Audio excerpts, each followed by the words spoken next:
Hello बच्चों, कैसे हैं सब। आशा है सब बच्चे बहुत अच्छे से होंगे। आज हम करेंगे social and political life 1 chapter 1 understanding diversity class 6 का पार्ट 2। पार्ट 1 में हमने किया था what is diversity, benefits of diversity and diversity in India. इस पार्ट में हम करेंगे reason of diversity and unity of diversity.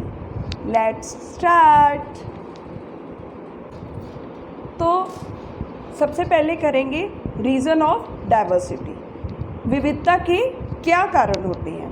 Historical factor and geographical factor. ऐतिहासिक कारक होते हैं इसके और भौगोलिक कारक होते हैं। ऐतिहासिक कारक क्या होते हैं? जो हमारी ऐतिहासिक चीज़ें हैं, जो हमारी संस्कृति है ना, उसके कारण जो हमारे विविधता होती है। और जियोग्राफिकल फैक्टर्स कौन से होते हैं? जो हमारी भौगोलिक परिस्थितियाँ अलग अलग हैं, उनके कारण जो विविधता होती है उसको हम बोलते हैं हिस्टोरिकल एंड जियोग्राफिकल फैक्टर्स। अब हिस्टोरिकल फैक्टर्स क्या होते हैं? The history of many places show us how many different culture influences have helped to shape life and culture there. Thus, region became very diverse because of their unique histories. अब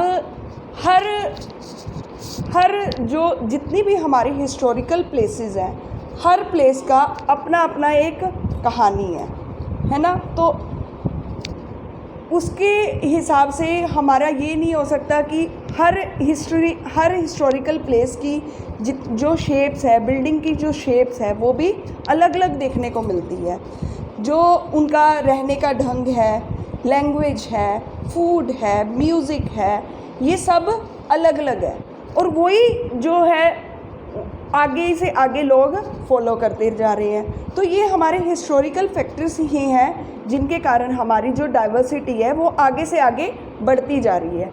अब हमारा जो culture था, हमारा अभी मैंने आपको पीछे जो पार्ट था उसमें मैंने आपको बताया कि हमारी कास्ट होती है, हमारा जो हमारे वंश होते हैं, उनकी जो संस्कृति है हम उसको ही अडॉप्ट करते हैं। और आगे से आगे हम उसको हमारे जो आगे हमारी संतानें हैं, हमारा परिवार है, उसको ही वो फॉलो अप करता जाता है।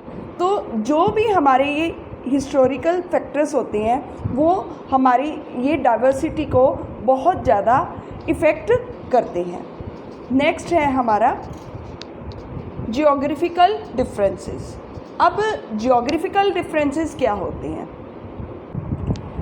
Late us try to understand what we mean when we say that historical and geographical factors influence the diversity of a region. We can do this by reading about life in two different parts of the country, Kerala and Ladakh. अब हम जो हमारा example यही है geographical differences का, लद्दाख और केरला, ये जो हैं ये बिल्कुल डिफरेंट हैं, एक दूसरे से डिफरेंट कंट्रीज स्टेट्स हैं। Look at the map of India in an atlas and locate Kerala and Ladakh. जब हम एटलस में अपने इंडिया के मैप को देखते हैं तो हमें ये दिखता है कि जो केरला है और जो लद्दाख है वो बिल्कुल डिफरेंट है। Can you list 3 ways in which the different geographical location of these two regions would influence the following?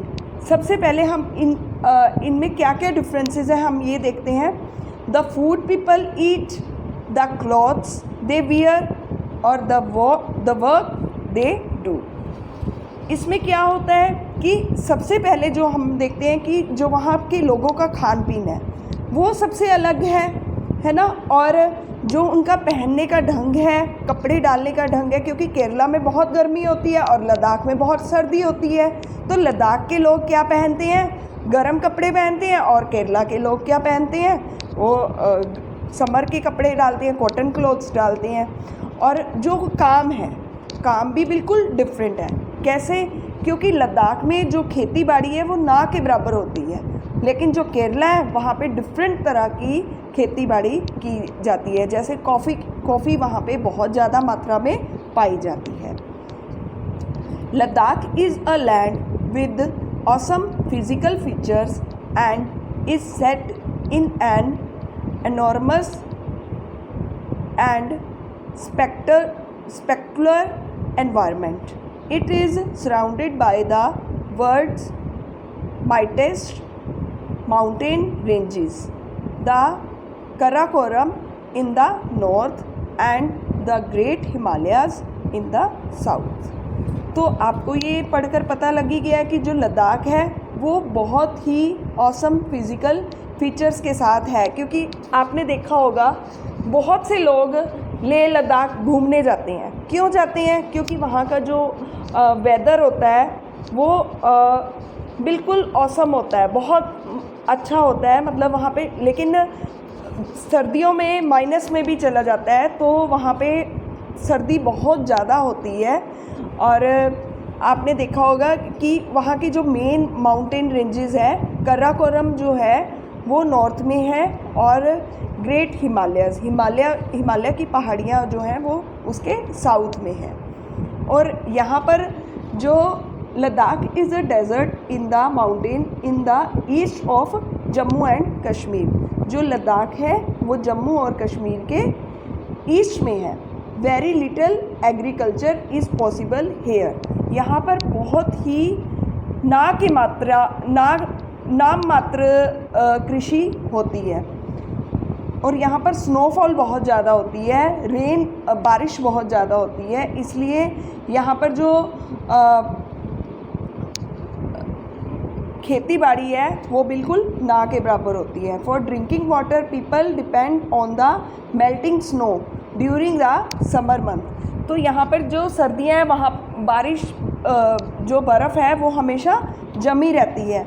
और तो यहाँ के लोग जो हैं वो पानी पीने के लिए भी बर्फ़ के पिघलने का इंतज़ार करते हैं कि गर्मियाँ आएंगी और वो पानी उस बर्फ़ से पिएंगे। People here keep sheep and goats. The goats in this region are special because they produce pashmina वूल। जो यहाँ के लोग हैं वो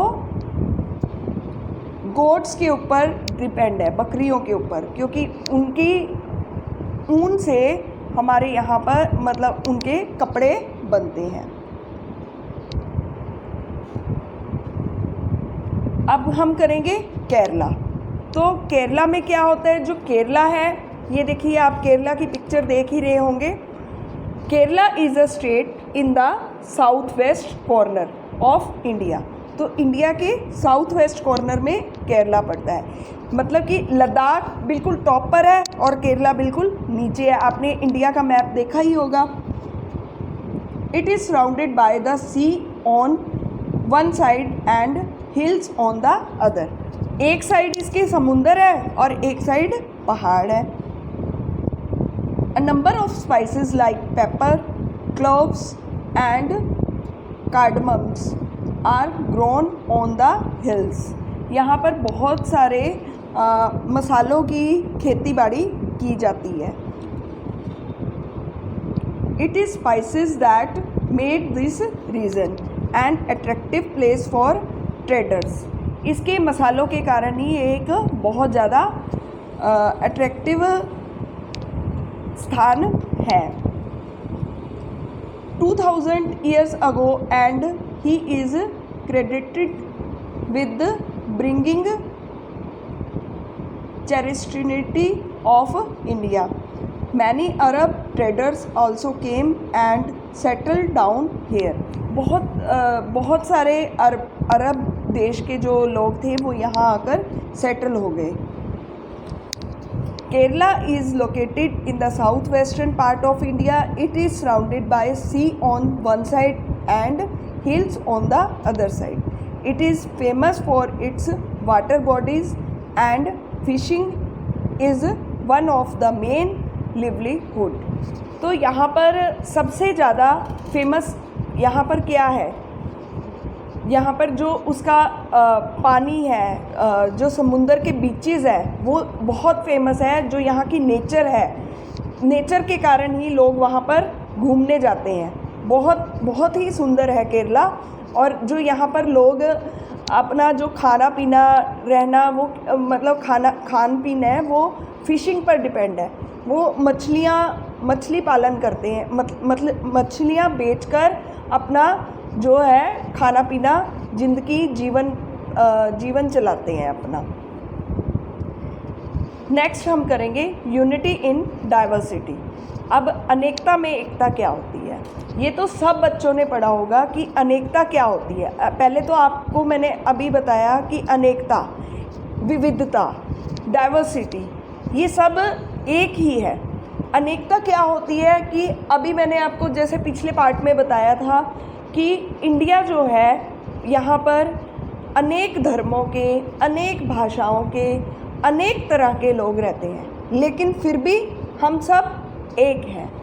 यूनिटी है हमारा तो नारा भी यही है, unity is the best policy. क्यों? क्योंकि अनेकता में एकता है। हमारी जो अनेकता है उसी में हमें एकता नज़र आती है। The term unity in diversity was first coined bye Jawaharlal Nehru. सबसे पहले जो यूनिटी थी, इसका जो हम कह देते हैं कि इसका जो सिक्का था वो किसने चलाया? जवाहरलाल नेहरू ने।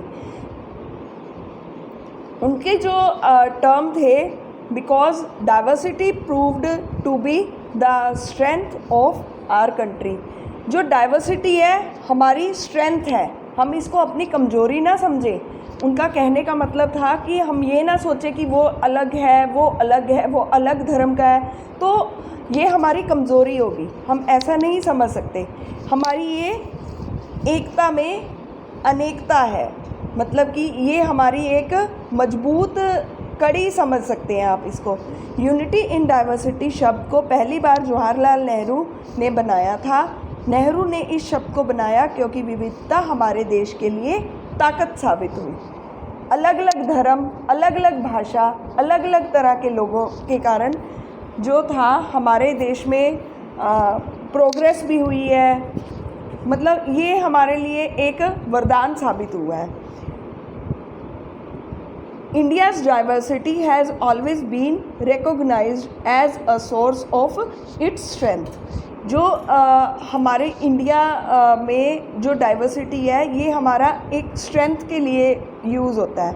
When the British ruled India, women and men from different cultural, religious and regional background came together to oppose them.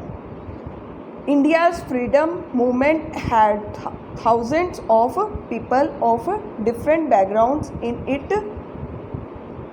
They worked together to decide joint action. They went to jail together and they found different ways to oppose the British. जब हमारे देश पर अंग्रेज़ों का राज था तो हर नागरिक ने अलग अलग तरीके से, अलग अलग तरह से उनको भगाने की कोशिश की। ये हमारी डाइवर्सिटी ही तो है। अब देखिए, महात्मा गांधी अहिंसा के प्रतीक थे, वो उनको प्यार से बाहर निकालना चाहते थे। दूसरी तरफ भगत सिंह जो थे वो किसके थे? वो हिंसा के प्रतीक थे। उनको ये था कि हमें डरना नहीं चाहिए, हमें उनको लड़ाई कर कर ही बाहर निकालना है। तो ये क्या है? ये डाइवर्सिटी है। अब महात्मा गांधी हिंदू थे लेकिन भगत सिंह क्या थे? सिख थे। लेकिन फिर भी उनका जो मकसद था वो एक था कि हमें अपने देश से अंग्रेज़ों को बाहर निकालना है। तो ये हमारी किस चीज़ की झलक है? यूनिटी इन डाइवर्सिटी, अनेकता में एकता का प्रतीक है। तो बच्चों, हमारा ये जो लेसन है ये यहीं पर ख़त्म होता है। तो इस लेसन में हमने जो किया है वो आशा है कि आपको बहुत अच्छे से समझ आ गया होगा। हमने इसमें एक बार रिकैप्चुलेशन करते हैं। हमने इसमें what is diversity, benefit of diversity, diversity in India, reason of diversity and unity in diversity, ये किया था। तो उम्मीद है कि सब बच्चों को ये सब 5 के 5 क्वेश्चन बहुत अच्छे से समझ